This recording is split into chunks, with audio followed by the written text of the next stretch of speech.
research and American premiere of the Concerto for Flute by Nicolas Bacri. I will be presenting my original research on the Flute Concerto by Nicolas Bacri, including the history of the work and a musical analysis, focusing on melody and form, as well as comments on the pedagogical value of the piece. Following my presentation, Nina Lee Hecko and myself will perform the entire concerto.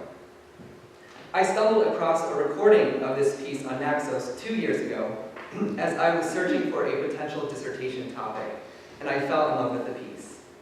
Last summer, I was fortunate to meet the dedicatee of the concerto, Paris Conservatoire flute professor Philippe Bernauld at the Domaine Forget Music Academy.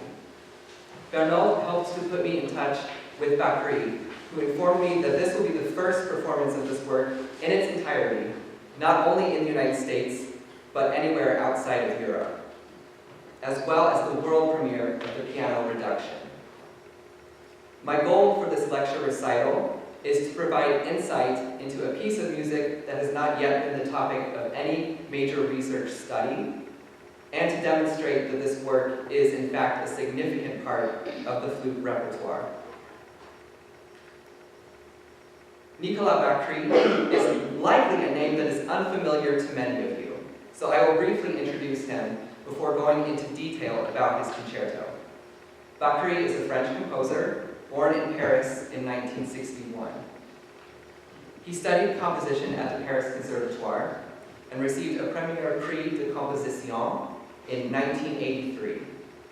Following his graduation, he attended the French Academy in Rome for 2 years on a scholarship, and since then he has pursued a career primarily as a freelance composer.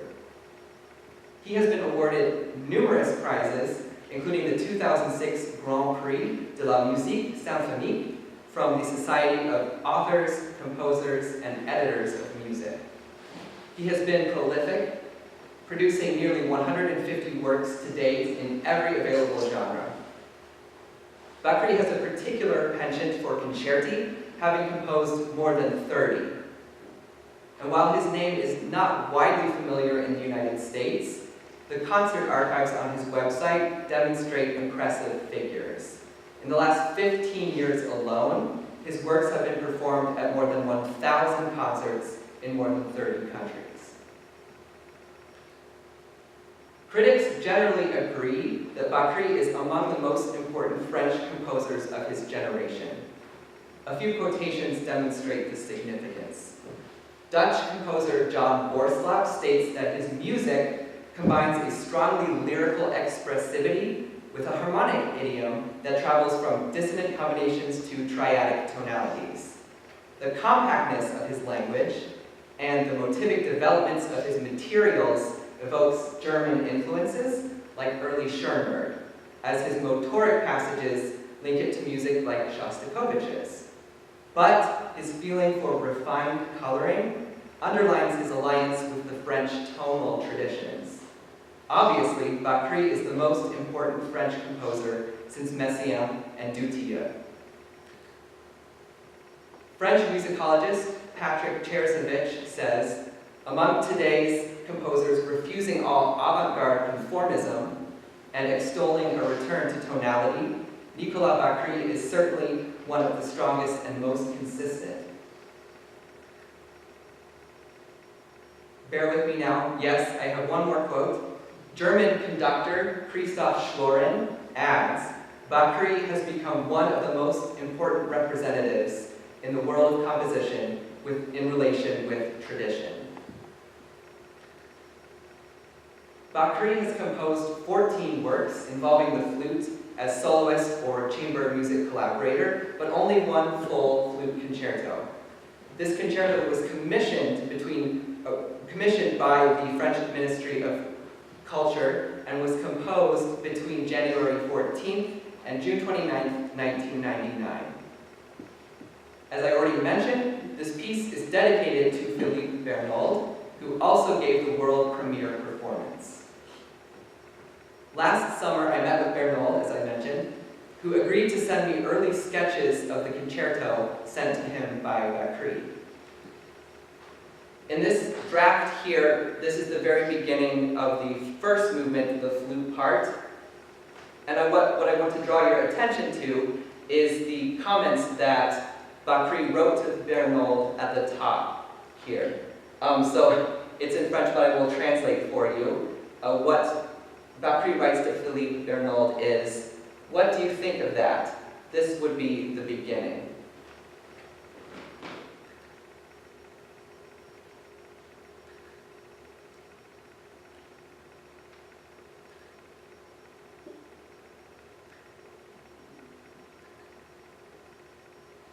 We also have an early sketch of the part of the flute part from the last movement.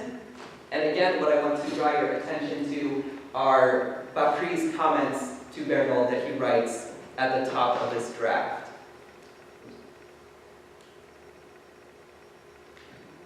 So what he writes here to Bernold is, "Thank you for your encouraging response." And then he goes on to ask, "Is it realistic to hope for a true piano on such perilous notes?" And what he's referring to is the very high, sustained G's and so forth in the flute part, which are all marked at piano. So as you can see, Bacri was interested in the performer's perspective on the work from the beginning of the compositional process. What we have here is the original ending of the third movement, the full score. And what I want to draw your attention to here is what I've bracketed in red. This is the solo flute part. And you will notice that these measures at the end are completely empty. And the rest of the score looks very stark, very bare. Bernold suggested that a more vibrant ending might better suit the concerto. And so Bacri proceeded to make a significant change to this ending very shortly before the premiere.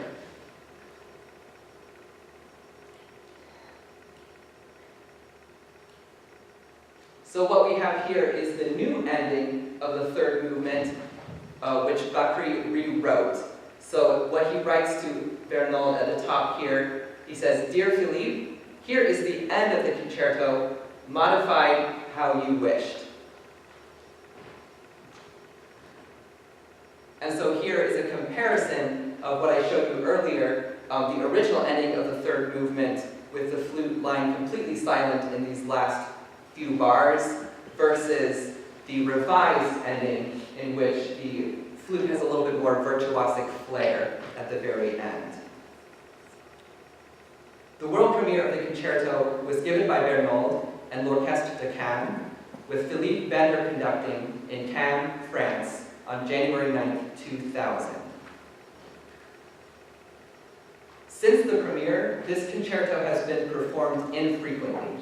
As you can see from this list, it has only had 4 performances between the premiere and today's recital.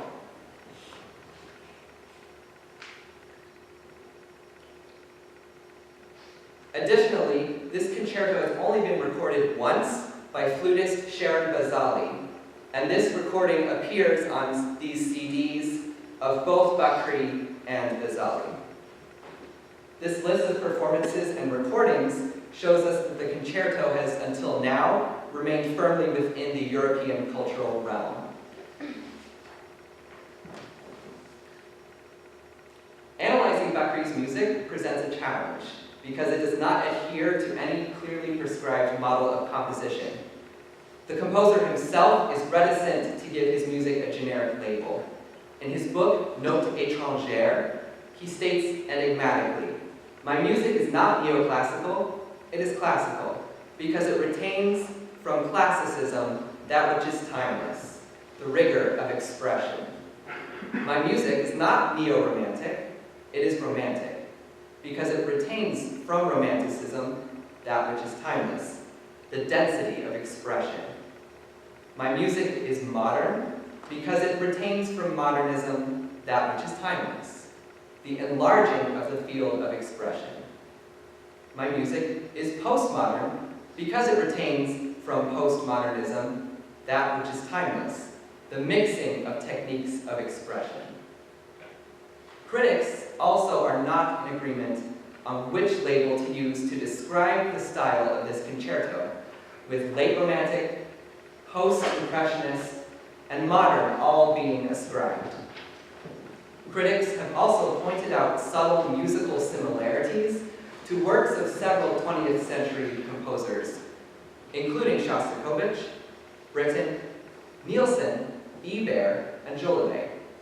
Personally, I feel that the label modern is most apt, and I hear connections especially to Shostakovich and Britten in this piece.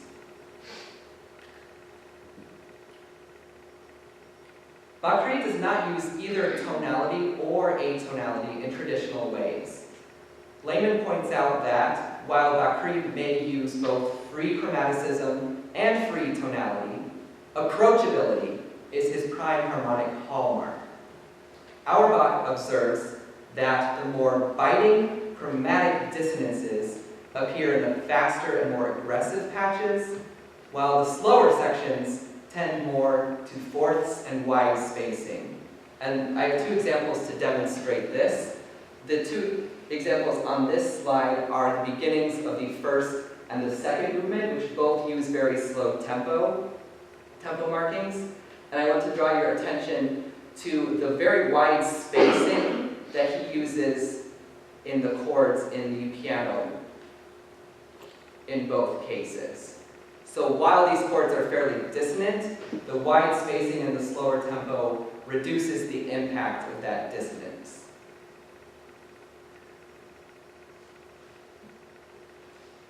The example on the flip side of that, this is from the allegro section of the first movement, and here what Bacri does in terms of harmony is he places his chords much more closely together so that we have a much greater sense of dissonance because the chords are much more clustered closely together.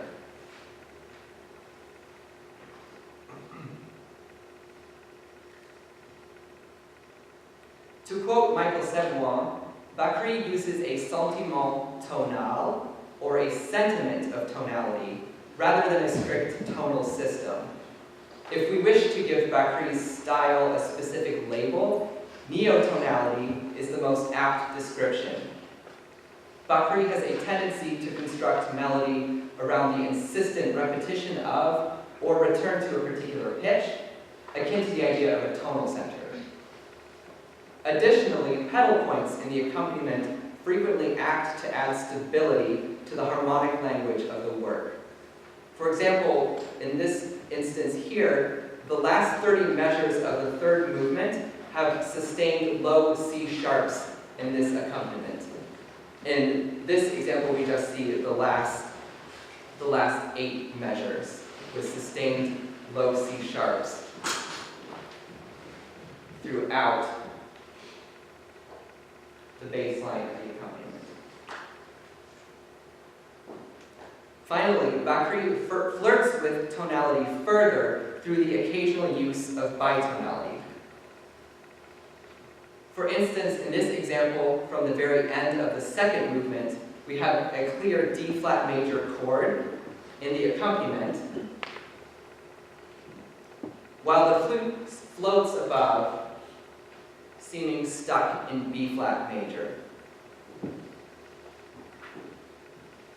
Bacri's concerto is fairly standard in terms of its overall structure, as it is a 3-movement work that follows the traditional fast, slow, fast scheme. At this point, you may want to refer to the form chart, which you have on your handout. The first movement begins with a lengthy, largo misterioso section before building to an aggressive allegro moderato. The movement passes through distinctive sections and a solo cadenza before coming to an abrupt halt. The slow second movement is marked estatico, meaning ecstatic, and it is both moody and contemplative, and is described by critic Edward Venn as a night piece. The composer agrees with this statement, having told me in an email that les notices de BES sur le concerto pour flûte sont très bien faites, or the BIS liner notes on the flute concerto were very well done. This movement has 4 distinctive sections, which you can see in the form chart, the last of which begins with a slow flute cadenza. The final movement, likewise, is subdivided into distinct sections that move through varying tempos, meters, and dramatically different characters. This movement in particular exploits the flute's technical abilities, full dynamic range, and extreme registers. The adagietto section at the end of the movement winds down the energy and brings the concerto to an almost inaudible conclusion.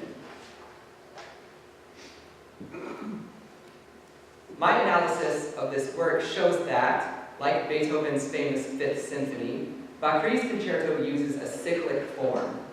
A single theme, which I call the primary theme, presented in the solo flute at the outset of the first movement, undergoes thematic transformation in both the first and third movements, unifying the entire work. And in your form chart, you can see places where Bacri uses the primary theme material in both the first and third movements. Edward Venn observes that melody is central in Bacri's composition, particularly in a concerto, where the interplay between soloist and ensemble is an important point of departure. Therefore, it is not surprising that Bacri would seek to create coherence in this flute concerto through the use of melody. The primary theme, which first appears in the solo flute's first entrance, features a distinctive contour and notable intervals of a tritone and a major 7. And I would like to play this primary theme for you.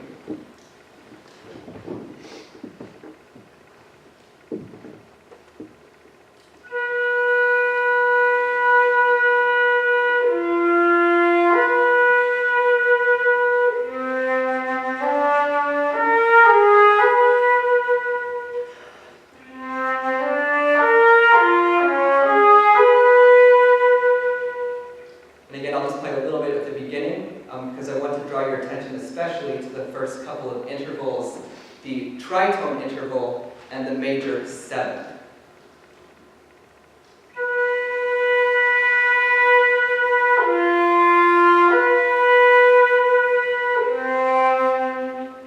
Those intervals are especially noticeable.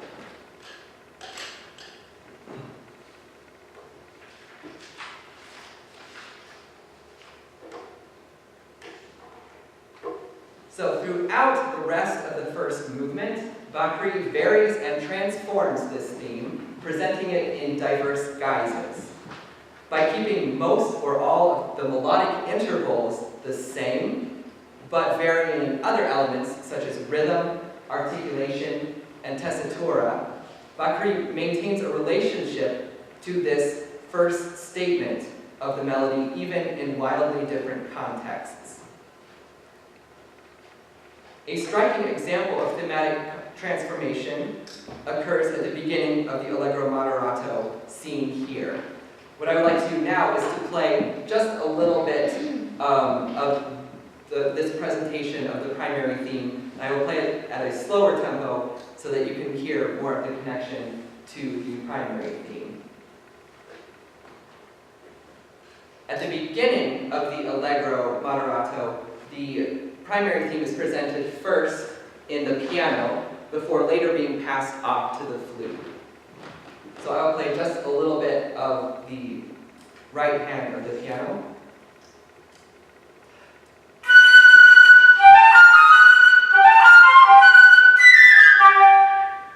And then later it is passed off to the flute in measure 40.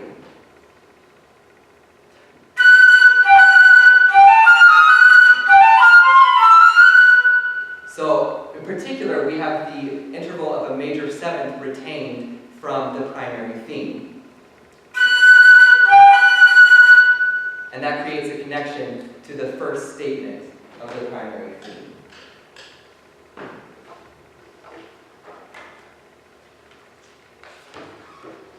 So, although the rhythm, tempo, tessitura, and articulations have changed in this example, we still have most of the same intervallic content, which, as I said, creates that connection to the slow and quiet first statement of the theme. Throughout the rest of the movement, Bacri goes on to reimagine this theme further. For example, he presents it as staccato triplets in the flute. And again, we'll notice we have that distinctive major seventh interval from F sharp down to G and coming back to F sharp again. He also hints at the primary theme using just small fragments of the melody at various points throughout the movement. For instance, beginning here at measure 124, Bacri uses repeated fragments of the theme in the piano, beginning here, juxtaposed with an elongated variant of the theme in the flute, beginning here.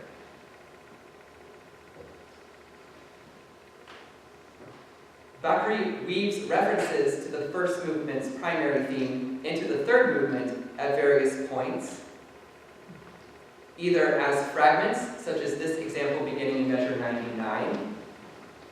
So what you will notice that the flute part retains the exact same pitches, beginning B, F, B, and then C, D, B flat, A flat, B natural, that's the same pitches from the primary theme, B, F, B, C, D, B flat, A flat, B natural, and so on. And obviously the rhythm has changed somewhat.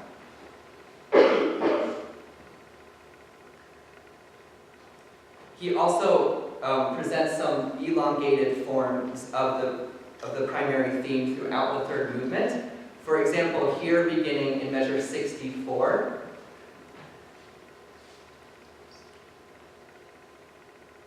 what you will notice is we have the major seventh interval appearing again, going from D down to E flat, and then we have a very similar contour to the primary theme, and that is passed off then to the flute. And you can compare that, the melodic contour, again, to the primary theme from the first movement.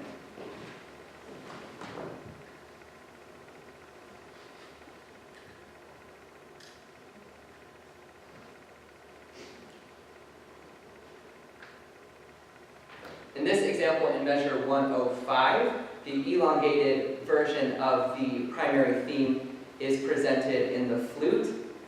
And you'll notice, again, we have this very similar contour to the primary theme, with especially the major seventh interval going down from high G natural to an A flat, and then making its way back up to high G again.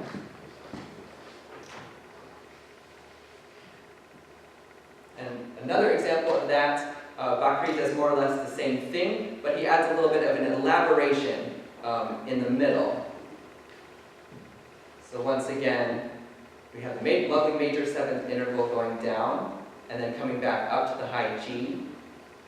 But then he adds a little bit of an elaboration in the middle before finally making one more leap up to the high G. And you can kind of compare that to the first statement of the primary theme, where this is a little bit of something extra.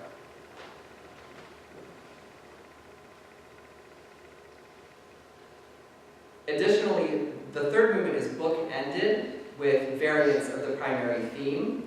The beginning of the third movement uses this augmented version of the primary theme, where we actually have the exact same pitches from the opening, with our B, F, B, C, D, B flat, A flat, B natural again. And just before the close of the piece, we have a little hint of the theme presented by the flute. And so you can notice here, we have the notes C, D, B flat, A flat, and C flat, which is coming from the primary theme, C, D, B flat, A flat, B natural. From this analysis, it is clear that Bacri very carefully constructed this piece in terms of melodic continuity, weaving a cohesive thread to unify the piece from its beginning through its conclusion. As previously mentioned, Bacri uses the intervals of a tritone and a major seventh to create that distinctive melodic contour in the primary theme. These intervals also reoccur with great frequency throughout the work, melodically and harmonically, and not only with material from the primary theme. Two examples I have of that come from the second movement, which does not use the primary theme material. And what you'll see is we have the harmonic intervals of a tritone. In the first example, we have C sharp and G natural being repeated a number of times, so the use of a harmonic tritone interval. And also major seventh being used. In this example, we have G sharp, and in the same chord, a high G natural. So while these intervals are not unheard of in tonal music, they add an otherworldly sound to Bacri's music. And furthermore, the widespread presence of intervals from the primary theme provides to the work unity and cohesion on an even deeper level. Bacri thus unifies the entire work through a cohesive use of melodic and intervallic relationships, producing a masterfully crafted composition. Having examined some analytical aspects, I will now discuss the pedagogical value of the piece. In order to determine the level of study at which this concerto would be appropriate, I compared the piece against the graded criteria laid out in the National Flute Association's selected repertoire list. This guide to the flute repertoire ranks pieces on a graded scale ranging from level A, which is essentially beginner level, to level K, which includes repertoire suitable only for professional level performers. By nature, the NFA's repertoire list is incomplete and does not include any of Bacri's works. Based on my analysis, I observed the following musical characteristics in the Bacri concerto. There are complex patterns of complicated accents over and above the implications of the meter and the free use of complex rhythm combinations. There are sophisticated articulation patterns with internal accents, including a need for multiple tonguing at very fast tempos. There is also the free use of extended cadenza passages. This piece requires an enormous amount of flexibility and control. Among other aspects, it would be useful for developing a mature sound with expressive tone, color, and vibrato, control of the complete dynamic spectrum in all registers, the ability to sustain passages in extreme ranges, and control of extreme, sudden dynamic changes and range changes within stylistically, technically, and musically challenging phrases. In light of these observations, this piece most closely aligns with the NFA's category J, in other words, the category just below the top category, the most difficult category. And therefore, it would be most appropriate for study at the graduate level. The aforementioned traits mean that this piece is a good challenge for the development of artistry, earning it an important position in the repertoire of advanced flutists. Bacri's flute concerto is a significant, if yet unrecognized, part of the flute repertoire. Flutists are well aware of the importance of French music in our repertoire, as a great portion of our study is geared towards French composers of the long tradition from Lave through Bozza. However, current French composers are deeply underrepresented in the repertoire lists of American flutists. Bacri in particular has yet to receive widespread recognition in the United States. Bacri's concert archives show that his pieces have only been performed at 25 concerts in the United States in the last 15 years, versus nearly 800 performances in his native France over the same time period. It is primarily Bacri's chamber music that has been performed in America, not his concerti or symphonic works. I plan to investigate this discrepancy more fully in my dissertation, which will cover all the pieces for flute by Bacri. The logistics involved with performing a concerto present such a challenge that Bacri's flute concerto may need to become a requirement for a major competition or be performed at a National Flute Association convention in order to gain popularity in this country. The grand tradition of French flute music is one that continues into the present day, and without studying the likes of Bacri, we have an incomplete picture of that lineage. Among living French composers, Bacri is certainly one of the most important and most prolific, and because he is specialized in writing concerti, it is logical that flutists should become familiar with his flute concerto. I hope that my analysis demonstrates that this concerto was masterfully crafted in terms of melodic coherence and thematic transformation. In addition, this piece is of pedagogical importance because it demands the utmost development of technique, articulation, phrasing, and tone color. Now that I have presented my view of the importance of Bacri's music, I would like to close with a quotation from a great and unfortunately now deceased American composer who would concur. Speaking of Bacri, Elliott Carter stated, "Indeed, the music of Nicolas Bacri is certainly worth studying, because the imagination and the musical mastery that you will find there shows that his scores are among the most important of his French generation." Nina and I will now perform the Bacri Flute Concerto.